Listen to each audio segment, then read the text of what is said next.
ಬೆಂಗಳೂರು ಜಲ ಮಂಡಳಿ ಗುತ್ತಿಗೆದಾರರ ಸಂಘದ ವತಿಯಿಂದ ಆನಂದರಾವ್ ಸರ್ಕಲ್ ಬಳಿ ನೂತನ ಕಚೇರಿಯನ್ನು ಪಿಡಬ್ಲ್ಯೂಡಿ ಎಸ್ಎಸ್ಬಿ ಅಧ್ಯಕ್ಷರಾದ ಡಾಕ್ಟರ್ ರಾಮ್ ಪ್ರಸಾದ್ ಮನೋಹರ್ ವಿ ಅವರನ್ನು ನೂತನ ಕಚೇರಿಯನ್ನು ಉದ್ಘಾಟಿಸಿದರು. ಇದೇ ಸಂದರ್ಭದಲ್ಲಿ ಮಾತನಾಡಿದ ಅವರು 1960ನೇ ಇಸ್ವಿಯಲ್ಲಿ ಪ್ರಾರಂಭವಾದ ನಮ್ಮ ಜಲಮಂಡಳಿ ಇಂದಿಗೂ ಉತ್ತಮವಾದ ಕೆಲಸ ಮಾಡುತ್ತಾ ಬಂದಿರುತ್ತದೆ. ನಮ್ಮಲ್ಲಿ ಎಲ್ಲ ಗುತ್ತಿಗೆದಾರರು ಒಳ್ಳೆಯ ಕೆಲಸವನ್ನು ಮಾಡುತ್ತಾ ಬಂದಿದ್ದಾರೆ ಹಾಗೂ ಬೇರೆ ಇಲಾಖೆಗಳಂತೆ ನಮ್ಮ ಇಲಾಖೆಯು ಗುತ್ತಿಗೆದಾರರ ಬಳಿ ಸಾಕಷ್ಟು ದೊಡ್ಡ ಮಟ್ಟದ ಹಣವಿಲ್ಲ.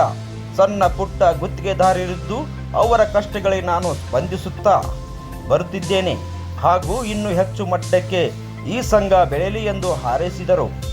ಇದೇ ಸಂದರ್ಭದಲ್ಲಿ ಮುಖ್ಯ ಅಭಿಯಂತರಾದ ಸುರೇಶ್ ಅವರು, ಗುತ್ತಿಗೆದಾರರ ಸಂಘದ ಅಧ್ಯಕ್ಷರಾದ ಎಸ್ಎಲ್ ಜಯಣ್ಣ, ಪ್ರಧಾನ ಕಾರ್ಯದರ್ಶಿಯಾದ ಡಾಕ್ಟರ್ ಲಯನ್ ಭಾಸ್ಕರ್, ರಾಮಮೂರ್ತಿ, ರಾಜು ಖಜಾನ್ಸಿ, ಎಲ್ಸಿ ಚಿಕ್ಕಣ್ಣ, ಕರ್ನಾಟಕ ರಾಜ್ಯ ಗುತ್ತಿಗೆದಾರರ ಸಂಘದ ಅಧ್ಯಕ್ಷರಾದ ಆರ್ ಮಂಜುನಾಥ್, ಗುತ್ತಿಗೆದಾರರ ಸಂಘದ ಬಿಬಿಎಂಪಿ ಗುತ್ತಿಗೆದಾರರ ಸಂಘದ ಅಧ್ಯಕ್ಷರಾದ ಜಿಎಂ ನಂದಕುಮಾರ್, ಅಧ್ಯಕ್ಷ ಬೆಂಗಳೂರು ಜಲ ಮಂಡಳಿ ಪರಿಶಿಷ್ಟ ಜಾತಿ ಪರಿಶಿಷ್ಟ ಪಂಗಡ ವೆಂಕಟೇಶ್, ಉಪಾಧ್ಯಕ್ಷ ದೇವರಾಜ್ ಸೇರಿದಂತೆ ಇನ್ನು ಮುಂತಾದ ಗುತ್ತಿಗೆದಾರರ ಸಂಘದ ಪದಾಧಿಕಾರಿಗಳು ಉಪಸ್ಥಿತರಿದ್ದರು.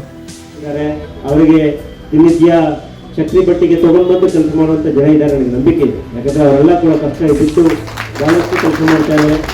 ನಮ್ಮ ಇಂಜಿನಿಯರ್ಗಳಿಗೆ ಮತ್ತು ಅಧಿಕಾರಿಗಳಿಗೆ ಸೂಚನೆ ಕೊಡುವಾಗ ಕೂಡ ಅದನ್ನೇ ಹೇಳ್ತಾ ಇದ್ದೀನಿ, ಒಂದು ಕೆಲಸ ಮಾಡೋದು ದೊಡ್ಡದಲ್ಲಪ್ಪ, ಆ ಕೆಲಸವನ್ನು ತನ್ನ ಕೈಯಿಂದ ದುಡ್ಡು ಹಾಕ್ಬಿಟ್ಟು ನೀವು ಯಾವ ದುಡ್ಡು ಕೊಟ್ಟು ಕಾಯ್ಕೊಂಡು ಕೂತಿದಾರಲ್ಲ ಅವ್ರಿಗೆ ತಕ್ಷಣ ದುಡ್ಡು ಕೊಡಿ ನೀವು ಅಂತ ನಾನು ಹೇಳ್ತಾ ಇರ್ತೀನಿ. ಆದಷ್ಟು ನಮ್ಮ ವ್ಯವಸ್ಥೆಯಲ್ಲಿ ಸರಳೀಕರಣ ಮಾಡೋಕ್ಕೆ ಬಯಸ್ತಾ ಇದ್ದೀವಿ. ಈಗ ಕಂಪ್ಯೂಟರೈಸ್ ಸಿಸ್ಟಮ್ ಅನ್ನು ಕೂಡ ಬಯಸ್ತಾ ಇದ್ದೀವಿ. ಯಾಕಂದ್ರೆ ನೀವು ಮಾಡಿದ ಕೆಲಸಕ್ಕೆ ಸಮಯಕ್ಕೆ ದುಡ್ಡು ಸಿಗದೆ ಹೋದ್ರೆ ನೀವು ಅದಕ್ಕೆ ಬಡ್ಡಿ ಮೇಲೆ ಬಡ್ಡಿ ಕಟ್ಟಿ ನೀವು ಏನು ಲಾಭ ಬಂತು, ಸ್ವಲ್ಪ ಲಾಭ ಬಂತು, ಅದನ್ನು ಕೂಡ ಕಳ್ಕೊಂಡಿರ್ತೀರಾ. ಏನೋ ಒಂದು ಗೌರವ ಉಳಿಸ್ಕೊಳ್ಬೇಕು, ಸಮಾಜದಲ್ಲಿ ನಾವು ಕೂಡ ಒಂದು ಗುತ್ತಿಗೆದಾರರಾಗಿರುವಂಥ ಒಂದು ಗೌರವ ಉಳಿಸ್ಕೊಳ್ಬೇಕಂತ ಒಂದು ಆಸಕ್ತಿಯಿಂದ ತಾವೆಲ್ಲ ಕೂಡ ಕೆಲಸ ಮಾಡ್ತಿರ್ತೀರಾ. ಹಾಗಾಗಿ ತಮ್ಮ ಆಸಕ್ತಿಗೆ ಇಚ್ಛಾಸಕ್ತಿಯಿಂದ ನನ್ನ ಪ್ರೇರಣಾ ಶಕ್ತಿ ತುಂಬಬೇಕಾಗುತ್ತದೆ. ಆ ದಿಕ್ಕಿನಲ್ಲಿ ನಮ್ಮ ಜಲಮಂಡಳಿ ಸಮಸ್ತ ನಮ್ಮ ಬೆಂಗಳೂರು ಜಲಮಂಡಳಿಯ ಗುತ್ತಿಗೆ ನೌಕರರ ಹಿತವನ್ನು ಎತ್ತಿ ಹಿಡಿಯುವುದರಲ್ಲಿ ನಾವು ಮುಂದಿರ್ತೀವಿ ಎಂದು ಹೇಳಿ ನಮಗೆ ವಿಶ್ವಾಸವನ್ನು ತಿಳಿಸುತ್ತಾ, ಈ ಒಂದು ಸಂಘ ಇನ್ನು ಮುಂದೆ ಕೂಡ ಸಾಕಷ್ಟು ಬೆಳೆಯಲಿ. ಈ ಒಂದು 40 ವರ್ಷ ತಲುಪಿರುವಂಥ ಸಂಘ ಇನ್ನು ಸ್ವರ್ಣ ಅವಕಾಶ ಇರುತ್ತೆ. 50 ಇಯರ್ಸು ಆಚರಣೆ ಮಾಡಲಿ. ಆವತ್ತಿನ ದಿವಸ ನಾನು ನಮ್ಮ ಜಲಮಂಡಳಿಗೆ ಆವತ್ತು ಅಪರ ಮುಖ್ಯ ಕಾರ್ಯದರ್ಶಿಯಾಗಿರ್ತೀನಿ ಅನ್ನಿಸ್ತೀವಿ. ಆ ಸಂದರ್ಭದಲ್ಲಿ ಎಲ್ಲ ಗುತ್ತಿಗೆ ಸಂಘಗಳಿಗೆ ಬಂದು ನಮಗೆಲ್ಲರಿಗೂ ಕೂಡ ನಾನು ಒಂದು ಶುಭಾಶಯ ಹೇಳಿ ತಮ್ಮನ್ನು ಯಾವತ್ತೂ ಕೂಡ ಪ್ರೋತ್ಸಾಹ ಮಾಡೋ ಕೆಲಸ ನಾನು ಮಾಡ್ತೀನಿ.